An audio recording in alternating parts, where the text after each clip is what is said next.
बिस्मिल्लाहिर्रहमानिर्रहीम। अस्सलाम वालेकुम एवरीवन, कैसे हैं आप सब? उम्मीद करती हूँ आप सब खैरियत से होंगे। मैं homeopathic medicine consultant Salma Wajahan. Last video जो मेरी थी वाट से रिलेटेड यानी मस्सों और मक्कों से रिलेटेड, जो कि बहुत ही ज़बरदस्त रही, जिसका रिस्पॉन्स मुझे बहुत अच्छा आया।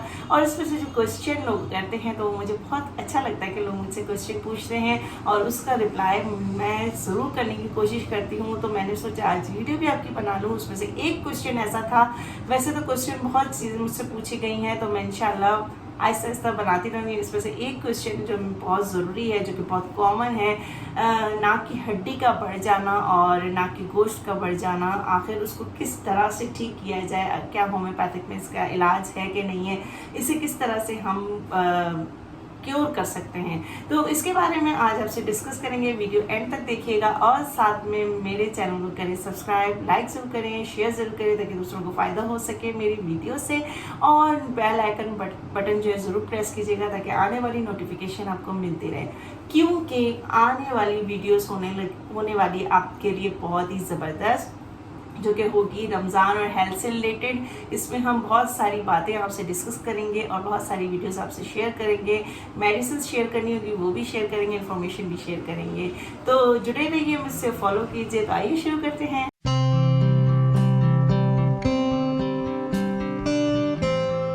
साइनोसाइटिस, साइनस आजकल अक्सर आप सुनते होंगे लोगों के मुंह से कि मुझे तो साइनस है, मेरे एलर्जी रहती है, मुझे बहुत ज़्यादा प्रॉब्लम रहती है, नेज़ल ब्लॉकेज रहता है, बहुत ज़्यादा नज़ला बहता है या फिर बहुत ज़्यादा नज़ला जमा हुआ रहता है जिसकी वजह से हेडेक रहता है, बहुत ज़्यादा यानी कि फेशियल पॉइंट्स पे पेन होता है, यानी कि आपके नेज़ल के अतराफ पे जो है बहुत ज़्यादा पेन होता है, नाक में नाक छील जाती है, अजीब से यानी कि नाक की हड्डी का बढ़ जाना, नाक का गोश्त का बढ़ जाना, जिसकी वजह से आपको बहुत ज़्यादा प्रॉब्लम होती है। साइनस होता क्यों है? क्योंकि आपके जो वो साइनस की टिश्यू लाइनिंग होती है, आपके नेज़ल की से टिश्यू लाइनिंग होती है, उसमें जो है आपको इन्फ्लामेशन हो जाती है, सूजन हो जाती है, जिसकी वजह से आपको साइनोसाइटिस होता है। साइनोसाइटिस मीन्स इन्फ्लामेशन, सोजिशी, कैफियत का हो जाना, सूजन का हो जाना, रेडनेस हो जाती है, बहुत ज़्यादा तकलीफ होती है, आपको इरिटेशन होती है, बाज़ लोगों को नज़ला हो जाता है, बाज़ लोगों को नज़ला बंद हो जाता है, नाक बंद हो जाती है, सो नहीं सकते, सांस तरीके से नहीं ले सकते। और इसकी वजह बहुत सारी हो सकती है। मेन वजह होती है dust allergy, smoke allergy. Allergy एक होती है क्योंकि आपका इम्यून सिस्टम इतना लो होता है, आपको वायरस, बैक्टीरिया, फंगस ये बहुत जल्दी अफेक्ट करती है, तो वो इसीलिए जो है आपको जो है साइनस का इशू हो जाता है। जिस तरह से आपकी बॉडी में बहुत सारे इन्फेक्शन हो जाते हैं, इस तरह आपकी नेजल इन्फेक्शन भी आपको हो जाता है, जिसका नाम दे देते हैं साइनस। अच्छा, साइनस में जो तब्दीलियाँ, अब जाहिर बात है अगर आप एक पोल्यूटेड एरिया में, यानी कि अगर आप धुआं वगैरह, मिट्टी वगैरह वाली साइड पे रह रहे हैं तो उससे आप बचना बड़ा मुश्किल हो जाता है, क्योंकि आपको रहना होता है। जैसे कि हमारा ऐसा एरिया जहाँ पर बहुत ज़्यादा धूल हो, मिट्टी हो, धुआं हो, और आजकल तो पूरा कराची का ये हाल हुआ है, तो बहुत ज़्यादा साइनस का इशू देखने को मिलता है। साइनस का या टॉन्सिलाइटिस का या बहुत सारी चेस्ट कंजेस्शन का, इस चीज़ की प्रॉब्लम रहती है। मुझसे जो क्वेश्चन किया गया था कि नाक की हड्डी बढ़ जाती है, नाक की हड्डी का बढ़ जाना या गोश्त का बढ़ जाना, उसको किस तरह से रिकवर किया जाए, तो बहुत सारी मेडिसिन हम अकॉर्डिंग टू सिम्टम्स देते हैं, लेकिन इसमें से मैं आपको मेन जो मेडिसिन जो है वो मैं आप लोगों से डिस्कस करूंगी, जो आपके लिए सेफ हो, आप आराम से लेके घर में भी इसको यूज़ कर सकते हैं। तो इसके लिए एक तो सबसे पहले आपको एहतियाती तदाबीर ज़रूरी है कि साइनस के लिए आपने क्या करना है, क्योंकि मैंने अक्सर लोगों को देखा है कि बहुत लोग जो है वो ऑपरेट करवाते हैं, ऑपरेशन के बावजूद उन्हें जो है दोबारा होने का खदशा होता है कि दोबारा उनको साइनस का इशू हो जाता है, तो उससे बेचारे यानी कि परमानेंट कोई ट्रीटमेंट नहीं होता। तो हमारी कोशिश होती है कि हम आपको ऐसी मेडिसिन बताएं जिससे परमानेंट इलाज हो सके। तो परमानेंट इलाज के लिए जो होम्योपैथिक है उसको आप फॉलो करें, जो मैं आपको बता रही हूँ, जो मेरी प्रैक्टिस में है और जिसका बहुत ही ज़बरदस्त रिजल्ट मिला है। सबसे पहले तो आपने देखें, अगर आपको धूल मिट्टी वाला एरिया है, बहुत ज़्यादा स्मोक है, उससे दूर रहने की कोशिश करें। लेकिन अगर आप नहीं रह पाते, आपकी वो जगह है, आपको जाना है, तो कोशिश करें कि आप मास्क लगाएं, मास्क ज़रूर लगाया करें। और दूसरा ये कि आपने दिन में 2 दफ़ा स्टीम ज़रूर लेना है। चाहे तो सिंपल वाटर का स्टीम ले लें, चाहे तो आप लौंग डाल के भी स्टीम लें, क्योंकि लौंग जो है एंटी इन्फ्लेमेटरी होती है, एंटी फंगल होती है, एंटी वायरल होती है, तो ये बहुत अच्छा वर्क करती है। आपके नाक में जो जितने भी इन्फ्लामेशन है, स्वेलिंग है, इन्फेक्शन है, उस सब को दूर करने में वो बहुत हेल्पफुल साबित होती है। सिंपल आप उसको यूज़ करें।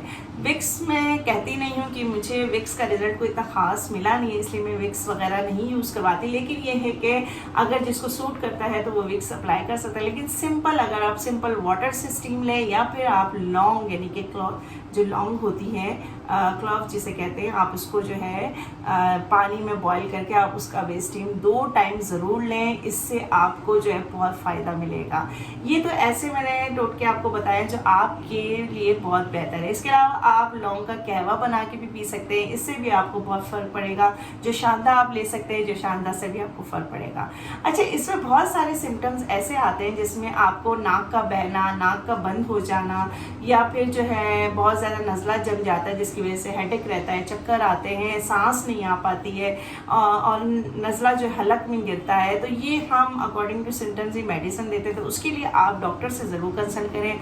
अगर आपने मुझसे कंसल्ट करना है तो मैं आपको वो भी आपको जो है तरीके से मैं आपको मेडिकेट कर दूँगी, लेकिन वो आपको मुझसे कंसल्ट करना पड़ेगा, या फिर आपके आसपास जो डॉक्टर होंगे आपको उनसे कंसल्ट करना पड़ेगा। ऑनलाइन भी मैं कंसल्टेशन देती हूँ, क्लिनिक कंसल्टेशन भी आप दे सकते हैं। तो यानी कि आपने इस चीज़ को फॉलो करना है। लेकिन मैं जनरली जो इसकी मेडिसिन आपसे शेयर करूँगी वो मेडिसिन बहुत ही ज़बरदस्त है, जो कि बहुत अच्छा वर्क करती है।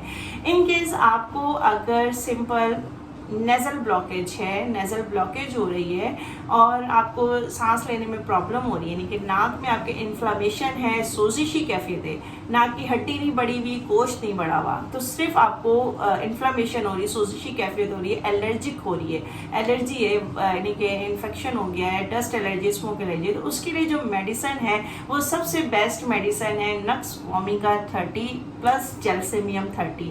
ये दोनों मेडिसिन नक्स वोमिका 30 और जेलसीमियम 30 ये आप ले सकते हैं। आप इसे दिन में 3 दफ़ा यूज़ करें, 10-10 कतरे, जो आपके लिए बहुत ही बेहतर साबित होगा। 15 दिन इस्तेमाल करें, 15 दिन इसको आपको बहुत अच्छा रिजल्ट मिलेगा। अगर लॉन्ग टर्म बहुत ज़्यादा क्रॉनिक एलर्जी है तो आप इसको जो है 1.5 महीना इस्तेमाल कर सकते हैं, जो कि बहुत ही आपको अच्छा रिजल्ट देती है। इसके अलावा आप जो मेडिसिन ले सकते हैं, जो इसकी सबसे बेस्ट मेडिसिन है ट्यूक्रियम। ट्यूक्रियम जो है बहुत ही अच्छा वर्क करती है। ट्यूक्रियम 30 में आप लें। ट्यूक्रियम 30 में यानी आपको नज़ला भी है और साथ में नज़ल ब्लॉकेज भी हो रही है और इन्फ्लामेशन भी है, तो ट्यूक्रियम 30 के साथ आप बेलाडोना 30 ले सकते हैं। बेलाडोना 30 जहाँ पर स्वेलिंग आ जाती है, सोजिशी कैफियत आ जाती है, तो बेलाडोना 30 बहुत अच्छा वर्क करती है। आप बेलाडोना 30 और ट्यूक्रियम 30 मिला के आप ले सकते हैं। दोनों के 5-5 कतरे आप ले लें, ठीक है, और उसको जो है आप दिन में 4 दफ़ा इस्तेमाल करें, सुबह दोपहर शाम। सुबह दोपहर शाम रात, यानी 4 टाइम आप इसको यूज़ करें। 1 से 1.5 हफ्ते आप यूज़ करें, इससे बहुत अच्छा फ़र्क पड़ेगा आपको। इसके अलावा जो है अगर हम बात करें कि नाक की हड्डी बढ़ जाती है, नाक की हड्डी को किस तरह कम करें, ये तो बहुत ही एक पेचीदा थोड़ा सा मसला होता है, जिसको मैं ये कहूँगी कि आप अगर डॉक्टर से कंसल्ट करें तो ज़्यादा अच्छा है। या नाक का गोश्त का बढ़ जाना, इसमें भी अगर बहुत ज़्यादा प्रॉब्लम कर रहा है तो उसमें भी ये कर सकते हैं कि आप डॉक्टर से ज़रूर कंसल्ट करें। लेकिन अगर आप नहीं कर पा रहे और बहुत इमीडिएटली आपको ये काम करना है, तो उसके लिए सबसे बेस्ट है कि आप थूजा इस्तेमाल कर सकते हैं। जी, थूजा वही जो मैंने आपको पिछले वीडियो में आपको वाट से रिलेटेड बताया था, तो शायद इसीलिए मुझसे लोगों ने क्वेश्चन किया, क्योंकि काफ़ी लोगों को ये बात पता है कि थूजा जो है इस चीज़ में दी जाती है, ओवर ग्रोथ हो जाती है, ग्रोथ बढ़ जाती है ना, तो इसलिए थूजा बहुत अच्छा वर्क करती है। थूजा आप 200 की पोटेंसी में ले सकते हैं, दिन में 2 दफ़ा 10-10 कतरे सुबह शाम आप ले सकते हैं। अगर आप लोकल कंपनी ले रहे हैं तो 10-10 कतरे ले सकते हैं। अगर आप शॉबी की कंपनी ले रहे हैं तो 5-5 कतरे इनफ है उसके। जी, तो नाक में डालने के लिए आप ये पॉल ब्रुक्स की ट्यूक्रियम नेज़ल ड्रॉप्स भी यूज़ कर सकते हैं। ये 2-2 कतरे आपने दिन में 2 दफ़ा यूज़ करने हैं और साइनस ये नेज़ल ड्रॉप्स है, कैंट की है, ये भी नेज़ल ड्रॉप से नाक में डालने के लिए 2-2 कतरे दिन में 2 दफ़ा आप यूज़ कर सकते हैं। थूजा क्यू जो है हम अप्लाई भी करवाते हैं नेज़ल ब्लॉकेज के यानी कि नेज़ल पॉलिप के लिए और नाक की हड्डी के बड़े होने के लिए, लेकिन वो एक तरीका होता है तो इसलिए मैं उसे अभी नहीं बताऊंगी। वो आपको मैं एक तरीके से बताऊंगी क्योंकि वो एक बहुत ज़्यादा जो है बर्निंग सेंसेशन करता है, तो इसलिए अगर मैंने यहाँ बताया तो फिर आप लोग सब शुरू हो जाएंगे इसीलिए। तो इसके लिए आपको मुझसे कंसल्ट करना पड़ेगा या किसी डॉक्टर से कंसल्ट करना पड़ेगा, तो वो मैं आपको नहीं बता सकती। लेकिन आप ओरली जो है थूजा 200 ले सकते हैं। थूजा 200 बहुत अच्छा वर्क करता है इसके लिए। इसके अलावा जो है ये मेडिसिन्स जो मैंने आपको बताई हैं, ये मेडिसिन्स जिस सिम्टम से रिलेटेड मैंने आपको बताई है, आपने उसी सिम्टम से रिलेटेड बात आपने यूज करनी है। इसी जनाब तो उम्मीद करती हूँ वीडियो आपको पसंद आई होगी, और अगर इससे रिलेटेड आपने मुझसे कोई भी क्वेश्चन करना हो तो मेरा इंस्टाग्राम आईडी है, आप मेरी इंस्टाग्राम आईडी में मुझे डीएम कर सकते हैं या फिर नीचे कमेंट बॉक्स में आप मुझसे पूछ सकते हैं। और मेरी कोशिश होती है कि मैं आप लोगों को है अच्छी से अच्छी मेडिसिन बता सकूँ और अच्छे से आपको सेटिस्फाई कर सकूँ। तो जो भी आपने मुझसे क्वेश्चन करना है आप मुझसे पूछ सकते हैं और मुझे अच्छा लगेगा कि आप मुझसे पूछेंगे।